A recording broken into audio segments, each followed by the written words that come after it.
Hi, and welcome back to the Purpose Pursuit podcast with me, Hannah Miller. I'm so excited to introduce you to this episode that you're about to listen to. I have just had a fantastic conversation with Penny Wincer. Penny is a fantastic woman who is a single parent of a child with additional needs. She has been a freelance interiors photographer for many years, but she made a pivot to writing books and helping other people write books. And she talks in this episode not so much about the specific career that she's in, but the challenges of being a single parent and thinking about work, thinking about purpose, and the push and pull of finding purpose when life has quite a lot of additional things to think about. Penny's really honest in this conversation, and she shares the different seasons she's been through. She talks about how crisis and pain have encouraged her to have the bravery to make difficult decisions, and she shows you how so many things have worked out for her by having the courage to follow those instincts around purpose and providing for her family and being as present as she can be. I think whether you've got a child with additional needs or a child at all, this episode will be really interesting to you, because each of us have things that we have to compromise over and we have to consider when we're thinking about what we're doing with our lives. And Penny's very honest about compromise, but also holding on to that dream of making sure your life has purpose in it. So I think it's a really hopeful, honest conversation, and I think you're going to really enjoy it. Hey Penny, how are you? I'm good, thank you. Thank you so much for having me here. Oh, thank you so much for agreeing to come on. I've been so excited about this chat because I know loads of my listeners will get so much from what you've got to say and your experiences and just your unique perspective on having to manage all kinds of complexities in the way you're living your life, but that you're not compromising on this whole thing around purpose and using your personality. So, Penny, I know you're an author, but I also know that before you were involved in supporting other people in their writing or writing your own books, you were a photographer. So tell me a little bit about what motivated you to just make that pivot. What happened? Oh gosh. When I first, like years and years ago, way back at university, I did an art degree I ended up doing a double major in creative writing and film. And I decided during the course of that degree, one of my classes was photography. Mm, But I decided during the course of that degree, I was going to pursue photography rather than film, which had been my original thought. But I knew that I would come back to writing. And actually, a lot of my degree was in screenwriting and things like that. So I sort of thought I would go and do that one day, mm, maybe one day in the future. Got into photography, really loved it. I was an assistant for a long time. I worked with fashion photographers and lived in New York and London doing that. Traveled just tons, had a great time, didn't want to become a fashion photographer myself, and mm, ended up becoming an interiors photographer. And I really fell in love with interiors quite a lot. But there was always this little thing in the back of my mind about writing. And I think part of what it was is that photography was a really brilliant creative career, but it's still a very commercial creative career. You're always mm, working to a brief. I was really ultimately a lot of the time selling people stuff. That's what it felt like. It was great. I worked with really interesting people. I went to some fantastic places. All kinds of, interesting things happened in my career, but really the end result was often buy this nice cushion, buy this nice lampshade, or even if it was editorial and it was someone's home, which was a huge pleasure in terms of the work itself and meeting people, and that privilege of being allowed into other people's homes is just mm. amazing. I love it. But, also the end product was magazines, and often there was like a kind of, get the look page at the end of them. There was definitely a part of me that was like, do I want to do this forever, or do I want to always Mm, be kind of selling stuff, essentially, like mm, taking really beautiful images that make people want to buy stuff? And so mm, that had sort of always been in the back of my mind. And I think I just always knew story would be a big part of whatever I did next. And when my youngest went to school, yeah, so that was probably about 2016, I think my youngest went to school. And for the first time in many years, I had a full 5 days. mm, Because I'd always worked when my kids were young, but I would work 2 days or 3 days and then eventually mm, 4 days. And then this fifth day happened when my youngest went to school. mm, And I was really afraid that the time would get swallowed up. I was already a single parent by this point. My eldest has very, very high needs. He's disabled. And I just knew that that Fridays could just be swallowed completely by domestic stuff, and also just Yeah. like running my business. Because as a creative freelancer, I was running a business, and I could sort of see that even if I wasn't earning extra money, I could just all that time could just go. So I made the decision to kind of go and start writing again, like very deliberately. I went and took a course at City Lit in central London, so I had to Mm. travel to it. It was a like a financial and physical commitment I made. Yes. And it didn't almost really matter what the course was. It was a kind of, I think it was like a getting back into writing again or something like that. I can't Mm. remember.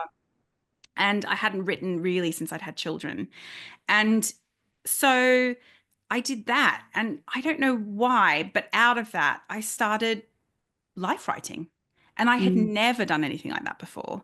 And it was not that that course taught us to do that or anything like that, but what started coming out at that point was life writing. And I started writing about my experience with my mother, who died by Mm. suicide when I was 22. And at this point, I was in my kind of mid to late 30s. So I had quite a bit of about 15 years had passed, and it felt like a really good time to kind of talk and explore those topics. And as I started to, I and started to share things online, people really responded to it. And that Mm. was really interesting because it was not an area of writing I expected to go into. Um, and sort of, I suddenly realized that actually maybe for the first time, and maybe the reason why I didn't go straight into writing after university was that I didn't really know what I had to say at 22. Mm.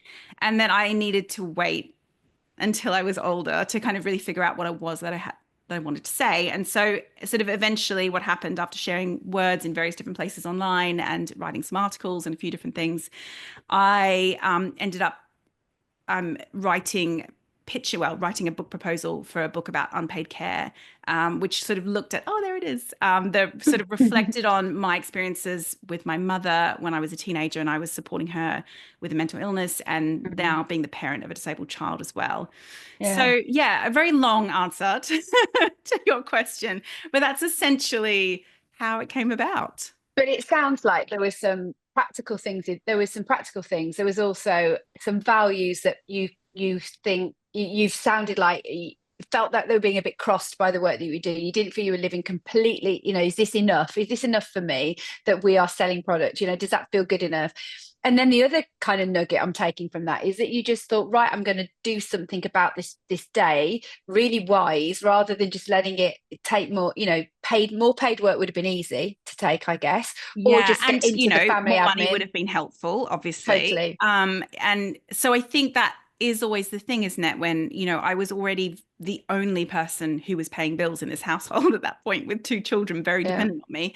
And so it was a bit of a scary decision to make. And in Mm. fact, actually, the further I've gone along in my writing career, the harder these decisions have been to make. And in actually one of the scariest Mm. things was actually even just starting to share my work online when I'm known as a photographer. Yeah. Because I was actually initially worried that if I started using Instagram to share my writing, that my clients would see it and they'd be like, Mm. oh, well, maybe she's not really shooting anymore. And that I would lose work. And I was Yeah. really worried about that because obviously a lot of photographers use Instagram. And this was in the like the 2010s. So people were just starting to use Instagram like quite seriously for work, Mm. particularly, visual creatives. And so I was worried that if I was public about the fact that I was doing these things, that there would be a direct impact on my income. Mm. And ultimately, there was eventually, not right away, because I was very clear and I kept communicating very clearly that I was still shooting. But Mm. eventually, it became untenable to keep shooting anymore at all because of my son's needs. But by that stage, I had essentially started to build myself a whole other career that I could do from home. Um, Mm. so I wonder if I think a part of me knew that day was coming, when I first started writing again. I think there was probably a part of me that knew that the kind of work I was doing at the time was kind of untenable to do forever. Um, Mm. and I couldn't have necessarily articulated that exactly at the time because it was hard to predict how things are Mm. going to go for my son and how his needs were going to progress and how difficult it was going to be for me to get support for him as he got older. It's so much, he's just actually turned 15 yesterday. It is so much harder to get support for a disabled 15-year-old than a disabled 5-year-old. It is so much Really? harder in terms of like me working. It's very, very difficult. And I think in the back of my mind knew that day was coming. And so that I was going to have to also have a career that was much more flexible and from home. Here I am at home. Yeah. Yeah. Yeah. Which means that again, you have made a pivot that you had the forethought to think, actually, I need to make this work for the longer run. And you tried to think of a way to do that didn't just involve loads of compromise and pulled you away from the stuff that you love. Actually found adjacent work rather than just going, I'm now, I don't know, data entry online because that's what Yeah. I've got to do. And sometimes it can feel, sometimes when I talk to people, it's, well, I have to do this because this is the only thing I can do that works with my family situation. And I know there'll be people listening to this podcast who have children. In fact, I can think of somebody I've worked with quite closely who is also a single mom with a child with additional needs. And she has some additional needs herself as well, the parent does. And actually the complexities of those decisions, let alone anybody who's trying to manage that, everybody's life has complexities. Some people have, I have elderly parents that are adding a complexity to my current life and my freedoms. Other people have other things going on to consider. I've got another friend who has a really significantly bad back, and she has to make decisions around her work that she knows have had to be slightly curtailed in order for her to manage. But it sounds like you've tried to do that in a way that hasn't just been a case of, well, I'm just going to give up my dreams and the stuff I love. So whether the person listening is creative in the traditional sense of the word, or whether they work in a different environment, the same principles apply. How have you found the bravery, Penny? Like, what did it look like? Because the reason I'm asking that question is so many people listen to stories like this and they imagine, super heroic individuals who are so brave. And when people ask me about starting my business and leaving a stable job, they think, gosh, you're so brave. You must have had such a plan. And the reality for me is I wasn't that brave and I didn't have that much of a plan. And it was more about, I'm just putting one foot in front of the other. Interestingly, like you, I made a financial commitment to some training, exactly the same, because it kind of put me on the clock and made me a bit accountable to the decision. But I wonder, again, for like people listening who think these people who pivot, whether it's to paid work, freelance work, whatever, are so brave. Did you feel really brave? I mean, what would you say about how it felt at the time?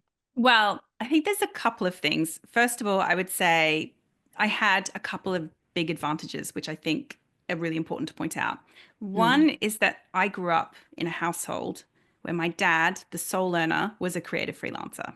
Right. So I think right from an early age, I understood that it was possible for me to earn a living doing what I wanted to do. Like in a kind of on a fundamental level. Like he's not a doctor or I don't know, a real estate agent. I'm thinking of all the things that my friends' dads did when I was growing up, right? Or like a solicitor or an accountant, which lots of my friends' dads did those kinds of things, or teacher. My dad's a film director. So Right. it's quite unusual. He would go off to work for 3 or 4 months. We wouldn't see him. He'd come back. He'd be around all the time. And when he was around, he was in his home office, he was reading scripts and he was on the phone. That was work for him. And then we would sometimes go and visit him at work and we would be on film sets. We always had enough money. He had a really good career. It was very much my experience as a child was that it's okay to do what you really love, and it's That's good. okay and you don't have to suffer for it financially. And I think that was a huge privilege to have that. And I think that's something I'm giving my daughter now in many ways, even though I don't earn anywhere near what my dad earned at all in any way. I definitely don't go into writing for the money, everyone. But I definitely think that had a huge amount to do with it. And I really started to understand that when I went to art school, and a lot of my friends' parents did very traditional jobs, and a lot of them were there against their parents' wishes. And I was not. You know, my dad was like, woo, yay, art school, yay, thumbs up. Mm. Mm. And that was not the experience that most of my friends had. And it's because my dad, and it's not because my dad is like, you know, like really kind of, I don't know, alternative. He's not at all. He's actually very conservative in many ways. But it was because he knows that you can make a living. All of his Mm. friends work in industries where you that are very creative and perhaps freelance and all running their own Mm. business, and they all make a living, and it's fine. Yeah. So I think in that sense, I had that confidence from my dad. Mm. But in terms of changing careers in my late 30s as a single parent or early 40s, I guess it was in the end. Um, I mean, I think in some ways having a child who's disabled, I mean, it's very restrictive on our lives in lots and lots of ways. There's a lot of things that we can't do. I can't take him home to Australia to see my family. We don't go on lots of holidays. We don't even eat out with him. You know, like there's lots of things that we don't do. Mm. Our world is quite small in some ways. Not completely small because I do get a bit of support with him, so I can go do things separately. But our family life doesn't really look like what it looks like for a lot of other people. And Sure. I think when your world is quite small and it has the potential in the future of getting even smaller for me, and well for us, that I have to, within the boundaries of what I can do, I have to do the maximum of what I can do. Mm. So Um, good. and Mm. for me, that means, you know, doing lots of things that I really love within the restrictions that we're living in. That Mm. means, like, for me, it means spending a lot of time reading, and, you know, working on a career that not just, you know, does pay the bills, but also gives me something in addition to that. Because this could be it for us in terms of, you know, there is no, oh, when they're 18 or when they're 21 or 22 and they've moved out of home, or, you know, Sure. I don't know what the future is going to look like. My son will always be dependent. I don't know if he'll always be living with me 24/7, but he might have to. I don't know. And Mm. so within the kind of restrictions that our life has, I have to build the biggest life I can within that. So I guess that was a lot of the motivation behind it Mm. was I've got to do what I can with what I have. But I think that's a really good provocation for everybody that actually, I'm just listening to you think about that. And it's often moments where people have experienced quite big challenges actually that make them think, I'm going to do that thing. Yeah. And often you have a choice in those moments to think, I could let this shrink me and I'm going to shrink smaller, or I'm going to take this gift I've been given in terms of seeing the world a bit differently and think, where can I bring some expansive thinking where um against all odds, this can be my place of real growth. And tell people a little bit more about, as well as the writing, some of the other stuff. You've got the writing of your own Yes. books, but what else are you doing alongside that?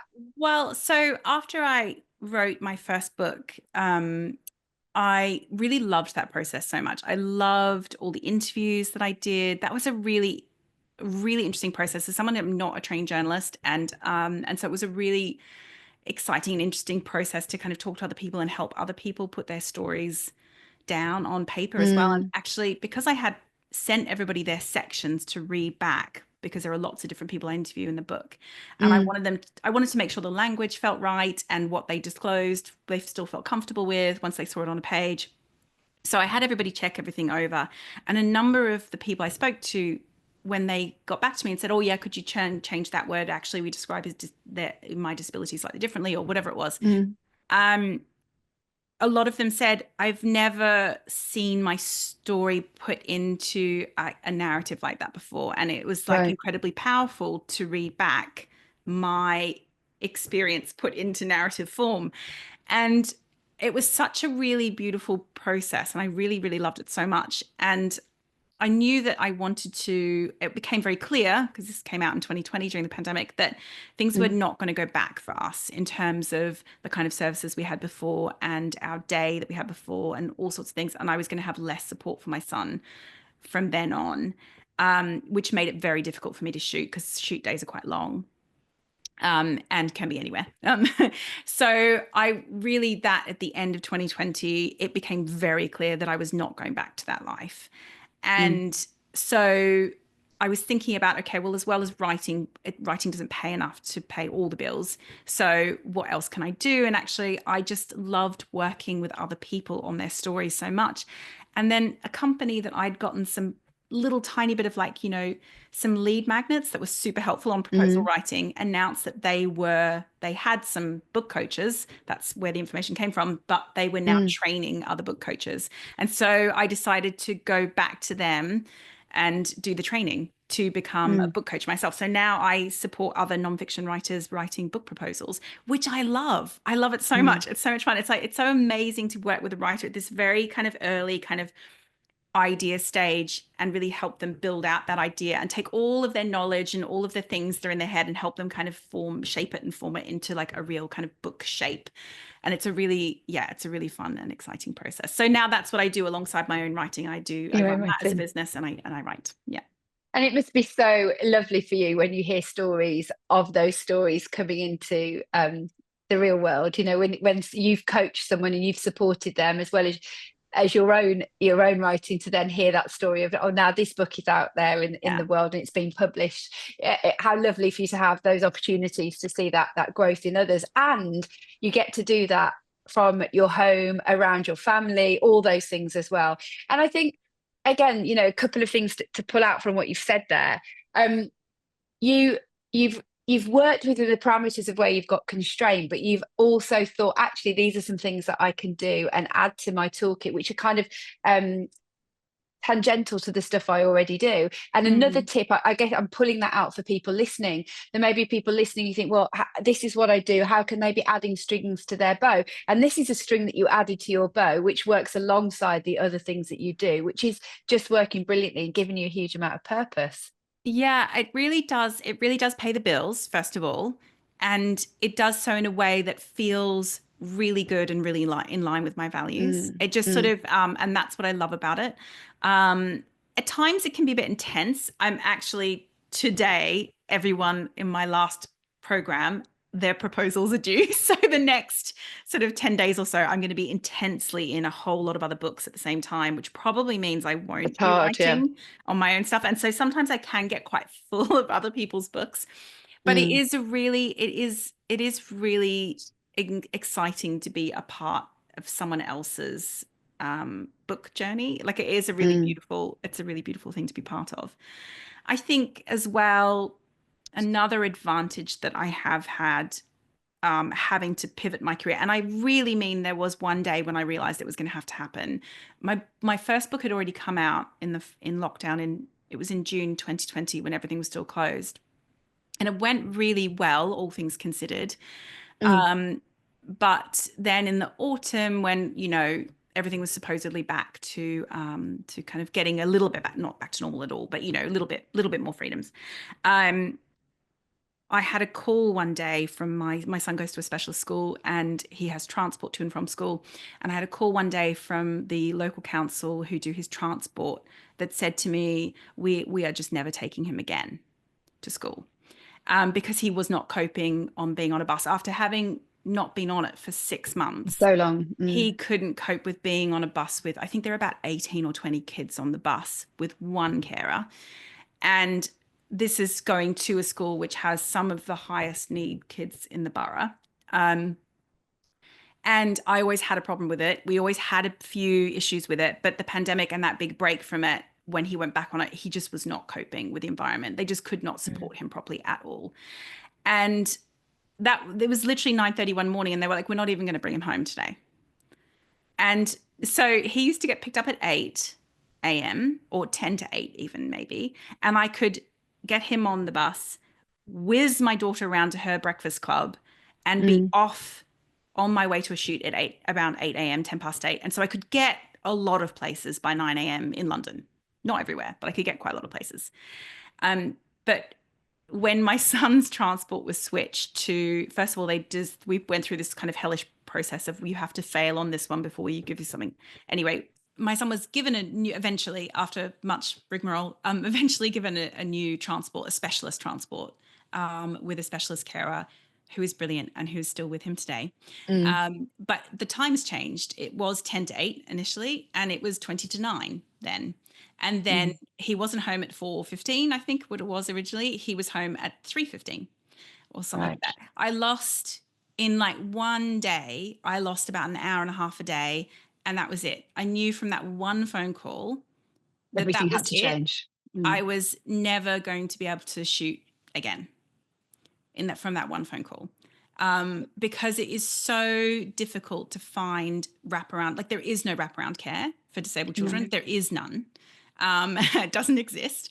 And so I've always had in-home care for him. It's impossible to get someone to come into the house in the morning.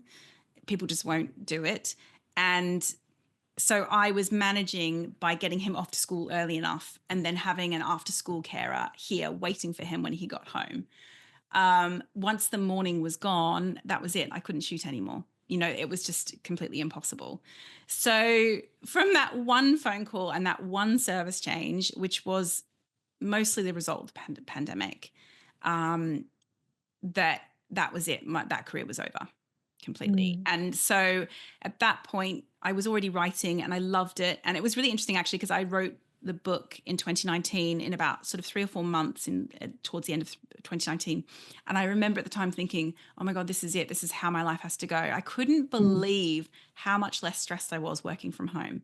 If you can imagine what it's like having a child who can't go to other people's houses, can't have a change of routine, can't be picked up by a random person. And I'm on a shoot in Wales and something goes wrong. It's just, it was, I hadn't realized until I took a break, because I took a little bit of a break from shooting because I had a really like full on deadline with the book. I did 1 or 2 shoots during that time, but I basically, shuffled everything away. And I couldn't believe how much stress I'd been carrying from just not knowing if the nanny would call in sick and be like, which she occasionally did. The nanny we had at the time would occasionally call in sick and just be like, yeah, I just can't come this afternoon. I'm like, I'm in West London. I mean, I'm an hour and a half from home and I've got a disabled child who's going to be dropped off by the council to nobody at home. And so when I had a break from that, I did realize that, this is the way I've got to go.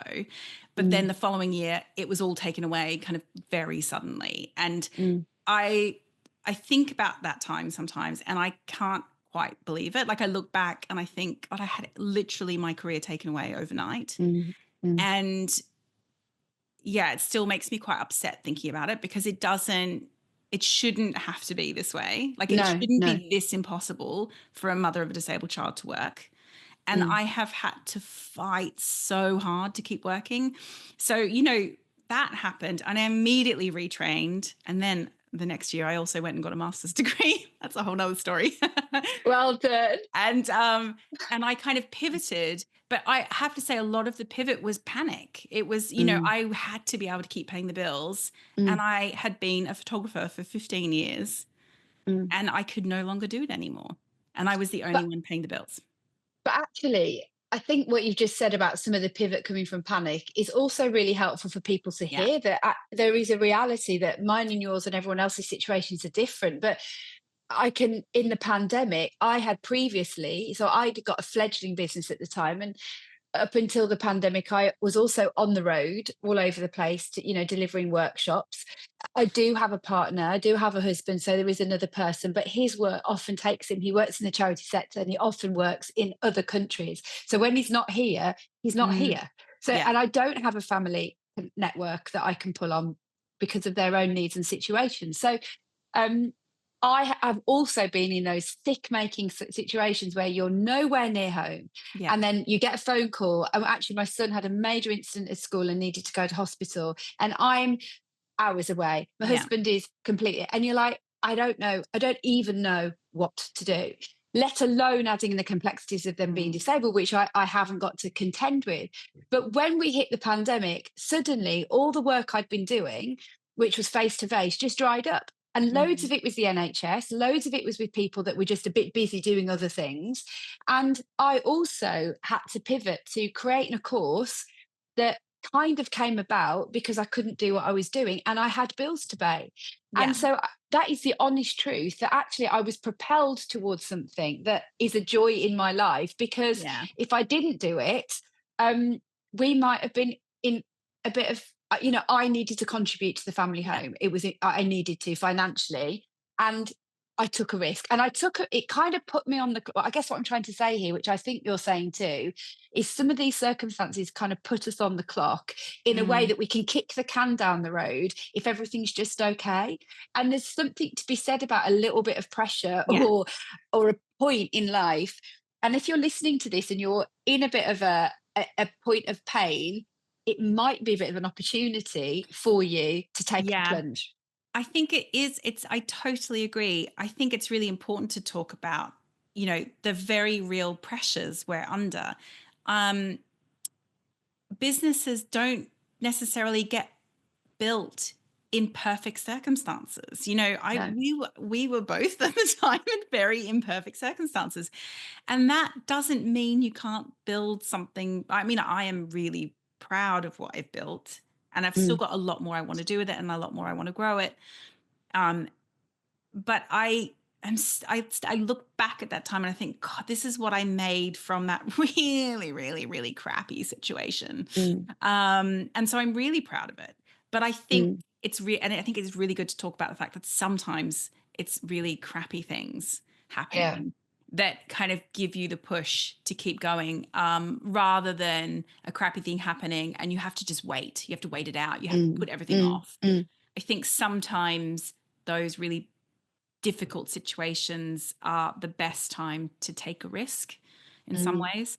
But it's, what's really funny is that, like, in general, I would say I think I was a really good risk taker when I was young. Really, really good. I went and lived in Thailand for a year when I was 18 and worked for an NGO, and I did an arts degree, which did feel risky. And I moved to London, and then I moved to New York, and then I decided to leave New York and come back to London again. And I've literally been freelancing since I was 23 or 24 years old, like really young.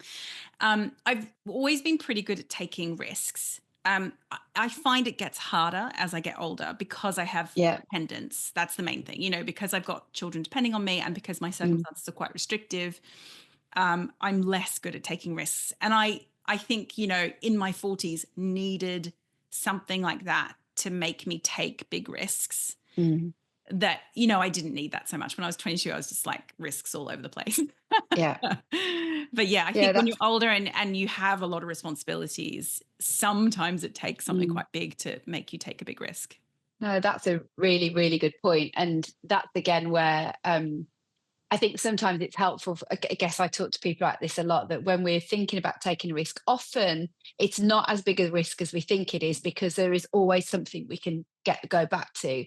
And also thinking, what's the worst that can happen? And also what's the best that could happen? Both of those questions are so important, because I think sometimes, and I don't know whether this is women more so as well, we can almost overthink that the worst thing that happened is a bigger deal than it is, and there's so much at stake, when actually there's probably other avenues you're going to be able to take. You're not going to collapse around your ears if this doesn't work out, even when we're in quite high stakes situations like what you're talking about. I think there's one thing I wanted to ask you about as well, Penny. I often talk about how the concept of purpose can sound a little bit elitist, and like people have purpose if they are financially free and they can pick and choose how they work. But I don't believe that's what purpose is. I think it's much more about finding a way to live a life that allows you to use your unique gifts and talents. And it's not, that should be available to everybody. And you are a single mother with additional significant challenges with a son who has a disability. How do you feel about people talking about this idea of purpose, and how have you continued to pursue purpose in your own life, do you feel, even though you could have easily said, oh, well, not really available to me? Because it sounds like you haven't settled for that narrative. No, not at all. And I think I wrote actually about purpose in my first book, because it was a word that came up a lot when I spoke to other unpaid carers as well. Because I think I think the thing that I worried most about with my son, he's autistic and he has a learning disability. And the thing I worried about most was not that he wouldn't have a life with pleasure in it, because actually he has really easily able to access pleasure. You know, he gets a lot more pleasure than other people, in the sense that, like, you know, it rains and he loves watching the rain on the window, or like he loves the way something spins or the sound something makes, or and he laughs a lot. And I mean, he gets very, very upset as well, but he's like, he lives life in extremes. He's either laughing or he's screaming. But he has a really strong ability to access joy, so that doesn't worry me. What has always worried me about him is, I worry that he won't have access to feeling purposeful, because it will be harder for him to access things, because there's less that he's able to do independently, less that he's able to articulate. And so my worry, I think a lot of my worries about him are like, is he gonna have things in his life that makes him really excited to get up in the morning? You know, responsibilities and things that make us feel like we're contributing. Because I think that, you know, I know we say we want our kids to be happy, but actually I want my kids to have a reason to get up in the morning. You know, like, that's what I want for them. Of course, that is going to involve feelings of happiness. You know, but it won't be happiness all the time. no, hopefully lots of the time, hopefully frequently. But, you know, that's a feeling. It comes and goes. But purpose for me, I think, is even more important. And it's the kind of thing I think about when I think about my son's future, of like, and I think about, you know, his purpose is not going to come from paid work. It's just not. It's not also not going to come from being a parent, because that's very unlikely as well. So when I think about purpose, I think about things like, you know, him being a part of a community, him having really close relationships, and contributing by being in relationship with other people, and him, I don't know, you know, learning a skill and getting better and better at it, and those kinds of things that give us, those kinds of things can give us a sense of purpose as well. Totally. And so I think purpose is for everyone, for every single human, you know, like, I think it's so important. And for some people, it comes from their paid work. I like to get it from my paid work, because I have bills to pay. I'm the only one who can pay it. So, and then also my son's needs are very high, and he needs me quite a lot. So if I'm not getting some good sense of purpose and stuff from my paid work, then, like, when am I going to squeeze it in? So I do really personally enjoy getting it from my paid work, but that's not going to be for everyone. Lots of people quite like, you know, I'd say actually my partner's, you know, works in advertising. You know, he likes his job. He's very good at it. So he feels like it's satisfying, because he's very good at his job. He's been doing it for quite a long time now. And it gives him enough money to do the things he wants to do. But it's not, you know, it doesn't give him a sense of purpose in the same way that I get purpose from my work. And he's fine with that. He gets his purpose from all sorts of other ways. And that's totally fine. And some people that works really, really well for. For me, I really love creating something with my work.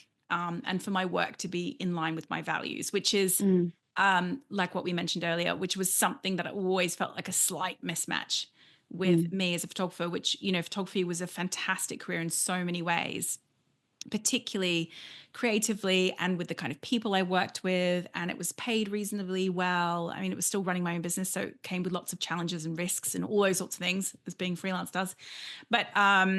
But yeah, there was lots of sort of great things about it that I loved, but there was this missing link, which I feel like I get from my work now, which now I feel like I'm not really selling products. I'm selling, in a way, when I'm helping someone write their stories and put their stories out there, it's more about ideas and spreading ideas rather than stuff, which I quite like. That feels quite good for me. But not that there's anything, if anyone's listening who sells stuff, there is nothing wrong with selling stuff. No, just but for it's me, about, it feels like more in line with what I want to put into the world. totally. And I mean, if people listen to the podcast, I'm always saying things like that. It isn't about like saying this thing is not okay for everybody. It's about, actually, this is the thing that is worth me getting up. And if I'm going to be working hard and be doing things that pull me away from other responsibilities, I want it to feel like it matters enough. And that's going to be different for everybody. I know we've got to go in a minute, but you have, in your most recent book though, you have managed to combine the fact that you are a photographer and a writer, haven't you? In the fact that this is images and text. Can you want to tell people a little bit about this, just really briefly? So home edit. So yes, and the way I was if you're watching, you can see it. it's the way I was Well, so it's really a book about why our homes matter. And it comes from my time as a photographer when I spent a lot of time in other people's homes. And I've spent sort of probably just an unusual amount of time in other people's homes than most people would have. And all of the ideas that I realized I developed over those years, partly from the homes I grew up in and my experiences in my homes, but also a lot to do with the homes that I've spent time with over the years. And the really incredible people whose homes I've been in who have really interesting ideas about homes that are nothing to do with how much they're worth or, or kind of trends or status or anything like that. And the thing that was interesting about making this work was very difficult with a lot of help from my partner. I have to say, I made that work. But part of the reason I was able to make it work was because I was my own client. It was amazing. I made my own schedule. I didn't have to shoot for a full day. I did half days. My boyfriend did a lot of coming and staying overnight and doing 5 a.m. to sort of 9 a.m. with the kids before they went to school because I was off driving to Wales or Cornwall or wherever. So with a huge amount of help. But because I was able to arrange it completely around my own schedule, I was able to kind of make it work, which is where I couldn't make it work before. And actually, the thing that was really lovely about that is because it was sort of a couple of years after I'd pretty much, that was it. I can't shoot anymore. It was actually quite a healing thing to do, to kind of go back to it and just enjoy it and to kind of do it in the way that is the most enjoyable way to do it, which is just shooting houses the way I want to shoot them, rather to someone else's brief. And it was kind of a really healing thing to do after feeling like I'd really been kicked out of it because of my circumstances. Overnight. For sure. So it was really lovely and I enjoyed it so much. And of course, as a photographer, I was never the one writing any of the stuff that I was working on when I was a photographer. And so for the first time, I was going into homes, I was shooting them, and I was having the conversations I wanted to have and recording them. Often I would chat when I was shooting to homeowners back when I was a photographer. I love chatting when I'm shooting. And it would never be the stuff that ended up in the articles and things. And so it was really nice for the first time to really be able to kind of record all of that and put that down and write about all the things that I found really interesting about being in other people's homes, rather than like what kind of some magazine that had a very specific remit about what it is that they want to share about interiors. So it was a really enjoyable process. I loved it. Well, I think it's beautiful and I love it. And a friend of mine who's an interior designer has got her eye on it and is wanting to pinch it off my shelf when she was around the other day. It's such a beautiful book. And I love what you said actually as well about how you've seen all these beautiful homes, but actually it doesn't draw you to comparison because actually you've got this deeper understanding of what home is and what really matters, which I love reading about in there. So there's two beautiful books people can have a look at, which is either Tender, The Imperfect Art of Caring, which is a beautiful book about the fact that Penny has both been a carer to a parent and also is a carer to her son, and the whole principles of caring, and Home Matters, which is how our homes shape us and we shape them. Really quickly though, your whole book proposal process, which is under anybody who's got this idea of a non-fiction book that they would love to get out there and potentially have, they maybe don't know anything at this point, do they, about they might have an idea for non-fiction and no idea about the publishing industry. Your book proposal group is the ideal space for that. How can somebody get involved with that? I mean, I will put the links into the show notes and everything, but do you want to just tell people what that is? Yeah, so I work with all kinds of writers. Some of them are freelance writers or journalists or copywriters. Some of them are experts in their fields and want to write for the first time using their expertise. And really, it's a kind of small group program where you come along with your kind of main idea for your book. And then over the course of 8 weeks, we all work together to write a book proposal. And then at the end, I get everybody to hand their book proposals in to give them a really big edit. So you also, as well as kind of weekly sessions where we kind of go over all of the different aspects of writing a book proposal and dig into everybody's books. At the end, you get like a full edit as well and feedback on a draft proposal. And I love doing it in a small group because you get this added extra thing rather than just doing it one-to-one with me. You get this extra element of all these other writers working together. And I find it really helps give everyone a bit of momentum. You know, everyone wants to show up each week and hear about how someone else is getting on with their books. And often there's a bit of a crossover interests and people are really excited about each other's books. And it's just a really nice extra thing that you get when you come and do the program rather than, work one-to-one. Working on your own. And And it gives you more accountability. Yeah, the extra accountability and momentum. And I think there's something so nice about, writing can be so solitary, and writing a book is a really, really big endeavor, and you're always doing it on the side of something else. People, almost everybody writes books on the side of other kinds of paid work. And so it can be really difficult to kind of almost begin to start taking it really seriously, both in terms of your time and your attention. And when you're coming every week to a program where everyone is doing the same, these are all people who are freelancers running their own business or professionals in their field, and they're writing a book on the side of doing all of these, as well as often being parents and carers and all sorts of things. And so it's so lovely being in a group where everyone's just taking their writing very seriously, and they're all aiming for a really similar kind of thing. So I love that aspect of it. It's my most fun way to coach, actually, is in this small group. I absolutely love it. But I do also, every time I run the program, have a place that's always available to a writer on a low income. So if you're listening to this when it's coming out, you should still have time. Yeah. So if you are on a low income, you can apply to get the program completely for free. And so every single time I run it, I have one free place for a writer on a low income. Which we love here, and we love the fact that you have, in terms of built into your whole principles of how can I give back and elevate, as well as make a living. You've made a choice to do that, which is just so great. And actually, it's these kind of things and those kind of decisions that I think enable us to really flourish as human beings. And I think it's amazing. Well, I mean, just what's the website? Where would people go if they want to have a look? pennywincerwrites.com, and then you'll see very, very easily the book proposal program link there. And then I always, so even if anyone's listening, they're not quite ready yet, I run the program about 3 times a year, and I do also always have a grant place. So if that's something you're thinking about, whether you need the grant place or whether you don't need it, if you're thinking, oh, I'd love to do that one day, you can always just sign up for my email list, and then you can just hear whenever they're happening as well. And Penny's emails are brilliant. I get those and love reading about what's going on with her. So we will make sure all of those details are in the show notes and people can find them. And if you're watching it way after the actual launch of this pod, then like Penny said, she does it again a couple more times in the year.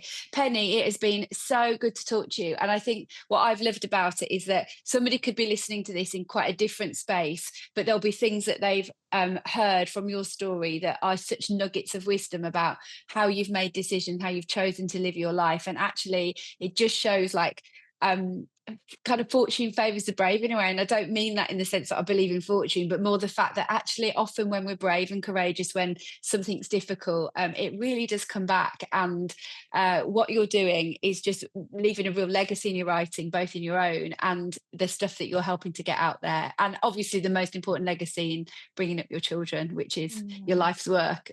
So thank you so much. Oh, it's a pleasure. And I think probably that's so lovely to kind of sum it up that way, because I think if there's one thing that I'm glad that I have and that I lean on quite a lot, it's courage. Like I couldn't have had anything that I've managed to do as an adult, any of the good things that have happened to me, I couldn't have had without that element.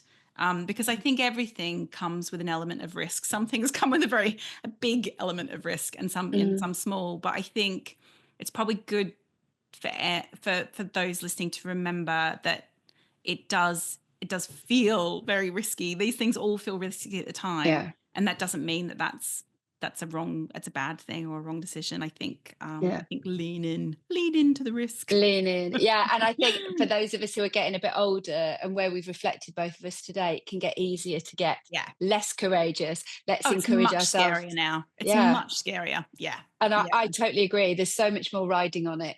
Yeah. But I think that's exactly when we've got to keep pushing into being courageous. And it takes practice. It takes practice. And actually, this is something I hadn't realized. And weirdly, like when I got divorced was the first time I went and had therapy in my mid-30s. And she was the one that pointed out to me. I was like, yeah, I don't know why I find it quite easy taking it, like not easy, but I'm able to take risks, because we talked about how that was something I could do. And she's like, Well, let's talk about all the risks that we've just talked about in your life. And it's called practice. You've practiced it a lot and you've proven to yourself that it's worth it.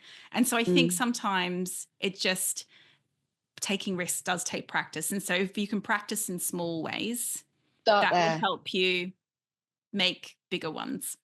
Yeah, that's really good, because you can pull on the history of going, well, I did that and I did that and I did that and it all worked out okay. Yeah. And even if it didn't, I'm here to tell the tale. And exactly. And that's sometimes okay it doesn't work out how you imagine, but it still might have worked out okay. Absolutely. 100%. Penny, thank you so much for giving your time. I hope you have a fantastic 2025, and we look forward to seeing what's coming down the line for you as well. It's a Take pleasure care. being here. Thank you.